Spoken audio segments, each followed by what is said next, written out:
Hello, movie nerds, and welcome back to Cinematic, Sarcastic, the podcast that talks all things movies and television. I'm Natalie, and I'm your host. On today's episode, we are going to talk about Arcane. Now, this is not in any way, shape, or form going to be a review because I know that Arcane has been out for a considerable amount of time. I think the second season of Arcane is supposed to drop like November of this year sometime, so still quite a gap between when we're going to get season 2. But Arcane has recently kind of come across my desk, so to speak, and I have questions, I have thoughts. I just generally wanted to sort of talk about it, have a discussion with you guys. I am sure there are a lot of people out there that super love this show, and so I figured you guys could maybe if you're on YouTube, and you're able to like leave me comments, or if you follow me on Instagram or something and can message me about it, you guys can explain some of what's going on here. So Arcane, I feel like, is kind of the epitome of what you would hope for in an entertainment show. I am not familiar with League of Legends. I mean, I'm familiar with League of Legends, but I've never played League of Legends. We should just say that. I've never played League of Legends. I don't do online multiplayer games like League of Legends. I am definitely more of like the solo video gamer, the Gods of War, Assassin's Creed, like that kind of stuff. Because 10 out of 10, if I'm playing with other people, I will ruin that experience for you. I do not have gamer skills. I just have gamer joy, if that makes sense. So I love to play video games, but I am not particularly good at it. So I don't want to like traumatize or ruin anybody else's experience by doing like a Leroy Jenkins into a room full of bad guys kind of thing, because I have done that and I have made people mad before. So with Arcane, when it came out, I will be completely honest, it never even kind of passed my radar. Like, I heard about it, I didn't really look that much into it, didn't really watch the trailer, wasn't really interested, because not only am I not really familiar with League of Legends, but I don't typically watch cartoon series like this. I think really, with the exception of like older Disney and Pixar films, I don't particularly tune into like cartoon series as much as I do like live action type series. Now, with Arcane, what I was talking to kind of before of like, this is the epitome of what you're hoping for, is that Arcane came out, I think, obviously being geared towards people that play League of Legends, love League of Legends. Like, that obviously is the target audience that Arcane is really destined for, right? But then so many people, like across YouTube and in many other places on many other platforms, started to kind of deep dive into the characters, into the story arc, into like all of these nuances and things that were going on in Arcane, the show itself, that it kind of permeated and got bigger and grew bigger and started to draw in people, and hence how I found it. So really, this is exactly what you should hope your show is going to do when you are creating media such as this. I decided to tune into it just because I kind of got to this point where I was sick of hearing people talk about it and not having any clue what they were talking about because I hadn't watched it and wasn't familiar with it. Now, I will say, obviously I went into Arcane completely sort of blind, not knowing any of the characters, not knowing any of the backstory, not knowing any of that. And I feel like Arcane is a little bit difficult for someone like me to jump into, because I did walk away from it with a lot of questions. Like, I don't necessarily understand the world, which I think people who have played League of Legends probably do understand the world a lot better, but I walked away from it definitely having like questions and definitely wanting to know more about what was going on here. I really liked a lot of the characters. It really kind of was that form of cartoon media where the story was done in such a way that, like, by the second or third episode, I sort of stopped seeing the characters as cartoons or as a created form like that, and started to sort of see them as genuine people, genuine characters. It was a genuine story that I was partaking in. There are a couple of things though that like I don't quite understand. I don't understand the character of Jinx or, you know, Powder, depending on where you're looking at her from. I don't understand her sort of dive into becoming the Jinx character. Like, I do understand that she was quite young when she was Powder. She has like all of these traumatic experiences, as I imagine everyone in the Undercity is having these traumatic experiences. Like, their lives really are the worst of the worst, as bad as you can possibly get. And it's a fight for survival pretty much every day that you are alive. But I feel like she would be, because of a lot of things that happened to her when she was younger, like when she was a child, that she would be a lot more fortified as a kid than she ended up actually being. And it took a very small, like a very small thing to just turn her into Harley Quinn, which I feel like is exactly the character that she became, was just this like version of Harley Quinn. And I don't know if that is intentional, like if that is the intentional kind of story of Jinx, is that she's meant to be like a Harley Quinn-esque type character. But I feel like that is exactly how like Ella Purnell ended up playing her, is that she sounds like Harley Quinn, she kind of acts like Harley Quinn. And I guess maybe for me, I was expecting more, and you don't get this in the cartoon either, which is fine. This is, you know, the story arc and how they're playing it. And they are running on limited amount of time to really flesh out these characters and go through them. But I think maybe for me, if there had been a little bit more of a like arc of her from Powder into Jinx, instead of just seeing her as like Powder the kid, and then sort of the next time that you're seeing her in Arcane, she is just crazy Jinx. And she has, you know, obviously voices and stuff, and like schizophrenia, I feel like maybe is where we're going with her character. That just sort of was a bit jarring for me. And like, how did she get that crazy that quickly? Because it doesn't seem, and I get the trauma arc and stuff there, but again, like I was saying, like she would have not, it's not like she would have had this great childhood and then this horrible traumatic thing would have happened, which would flash turn her into Jinx. Like, she already had a really traumatic childhood. So I don't know if like maybe her sister leaving her, like Vi walking away from her, was that thing that was like, okay, snap, now you have schizophrenia.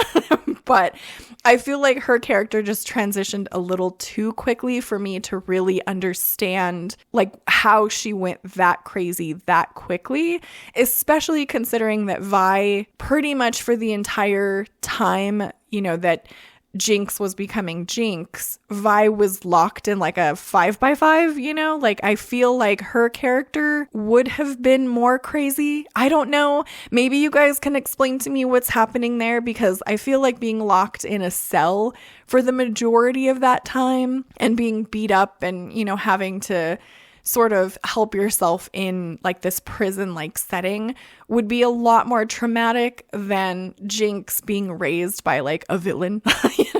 Maybe not, because I do get that like the villain in this, like Silco, obviously is like a really horrific character in terms of things.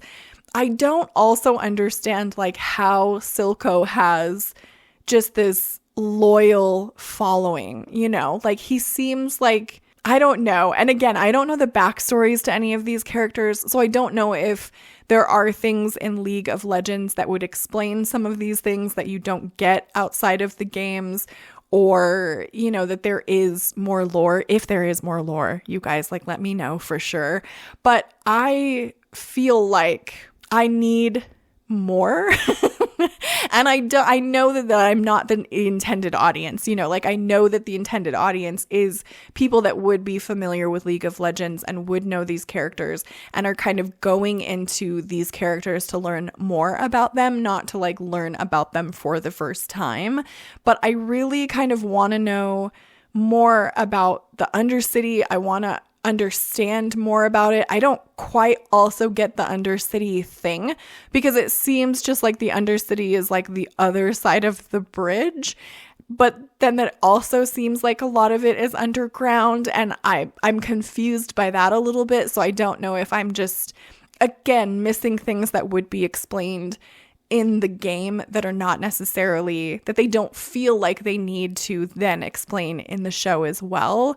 But that kind of makes it hard for someone like myself who is just coming at it completely blind.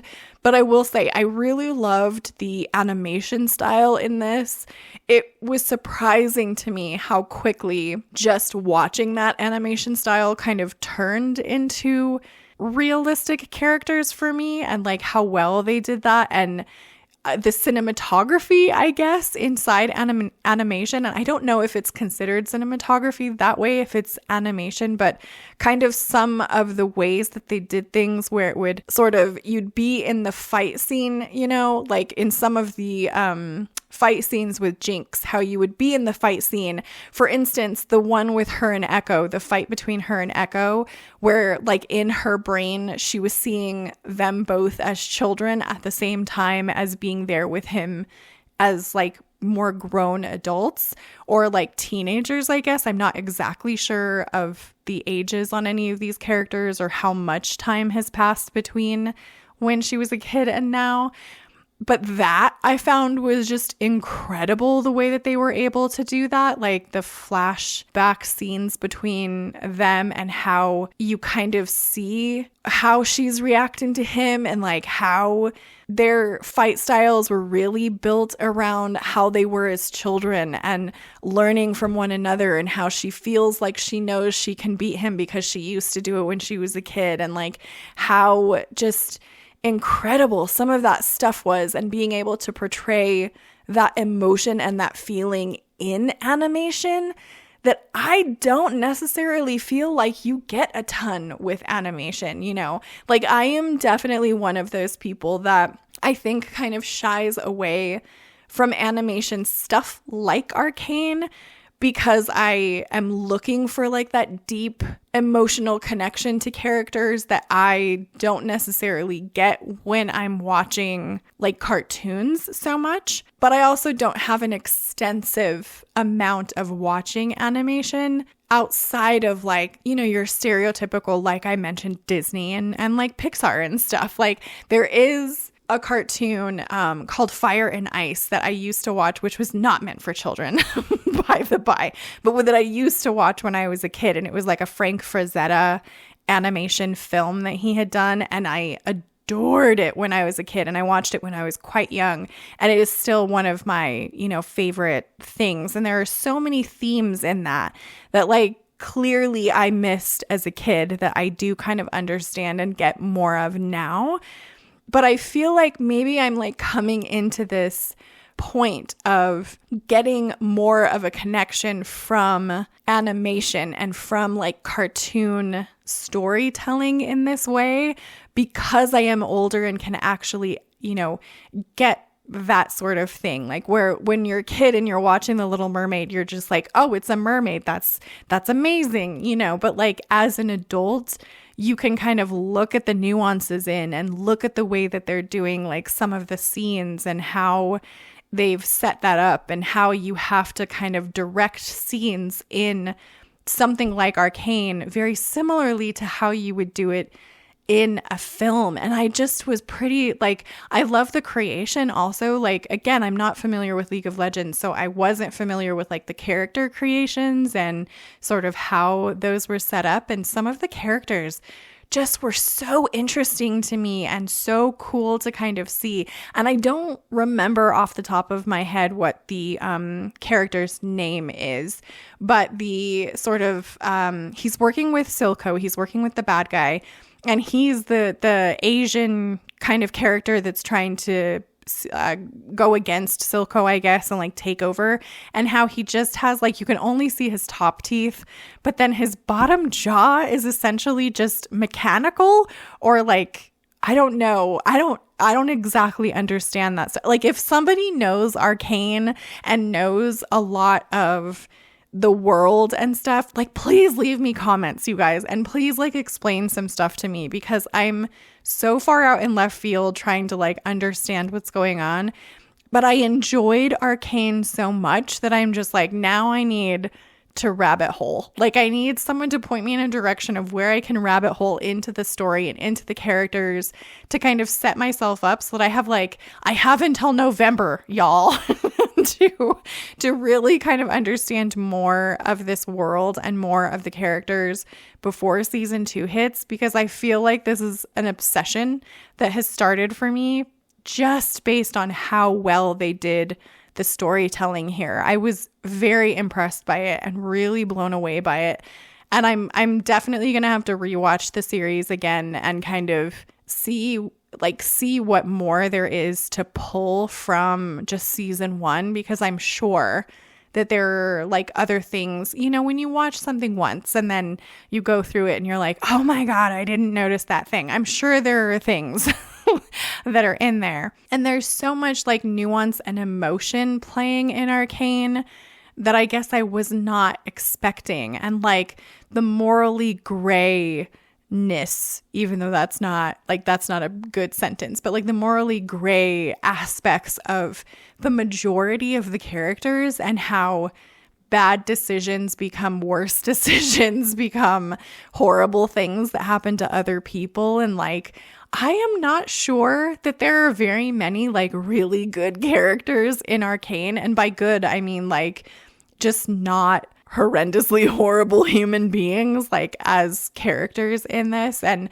I don't know. I'm very surprised by this in kind of how it turned out. And I really want to know kind of more about them. I'm not interested in playing the game because again, it's not my thing. Like, I don't think I would be as interested in the game as I am interested in like the show and kind of how the show is doing storytelling and stuff. And I feel like that would be different in the video game, but I definitely want to know like the lore and more stuff before season 2 comes out so I can really just dive down this rabbit hole and become obsessive about it. But I really went into it sort of expecting it, no offense, like not to be as good. But this is kind of exactly the storytelling or exactly what I'm hoping this year when The Lord of the Rings, The War of the Rohirrim comes out, because I know that is also animated. That was something that kind of made me nervous about that film, even though I was super excited in like seeing the story and stuff. I remember when they announced it and announced that it was going to be animated, being so disappointed that it was going to be animated. But if the storytelling in that, you know, and I understand that they are taking that from Tolkien, so the story is essentially written for them, but I feel like there is a difference between understanding the story and knowing how to interpret that story with animation and a style of animation that won't like be off-putting to the story that you're trying to tell.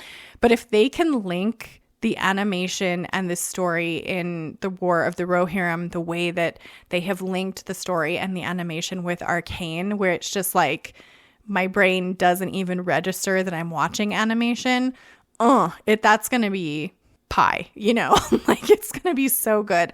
So if anybody is familiar with Arcane, I know some of you will be, because if you're listening to me, you're big nerdy nerds, like do leave me comments in a place that you know you can leave me comments, or message me on Instagram, or I am on Threads. You can message me on there.